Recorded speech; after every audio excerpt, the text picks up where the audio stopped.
Lebih lanjut, Gede John Darmawan menjelaskan dari penghitungan KPU Kota Denpasar, tingkat partisipasi pemilih di Kota Denpasar mencapai 55%. Dari jumlah tersebut, KPU mengasumsikan 45% pemilih tidak mendatangi TPS.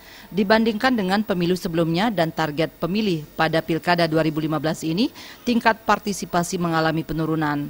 Dalam proses pemilu sebelumnya, yaitu Pileg, tingkat partisipasi 73%, sementara Pilpres 79%. Dalam Pilkada serentak 2015, tingkat partisipasi hanya mencapai 55%. Dari perhitungan kami, jadi tingkat partisipasi pemilih untuk di Kota Denpasar, dari hitungan kami sekitar di angka 55%. 55%, jadi kita asumsikan sekitar 45% pemilih tidak hadir ke TPS.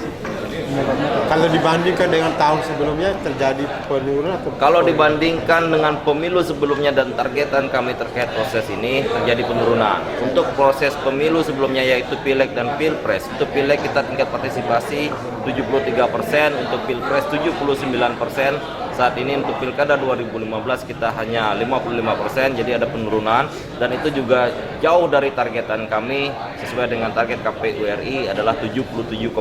Jadi kita ada loss target sekitar 20%-an lebih. Dari pengamatan disampaikan Penyebabnya banyak faktor yang menjadi penyebab. Salah satunya adalah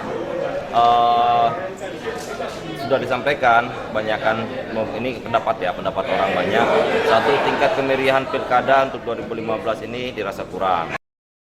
Menurut John Darmawan, turunnya tingkat partisipasi yang dirangkum dari berbagai pendapat di masyarakat disebabkan tingkat kemeriahan Pilkada serentak 2015 yang dirasa kurang. Selain itu, tanggal 9 merupakan hari libur dan ada hari raya pada keesokan harinya, sehingga banyak dari masyarakat Denpasar yang berasal dari daerah lain memilih untuk pulang kampung. Jenny dan Winata, Bali TV.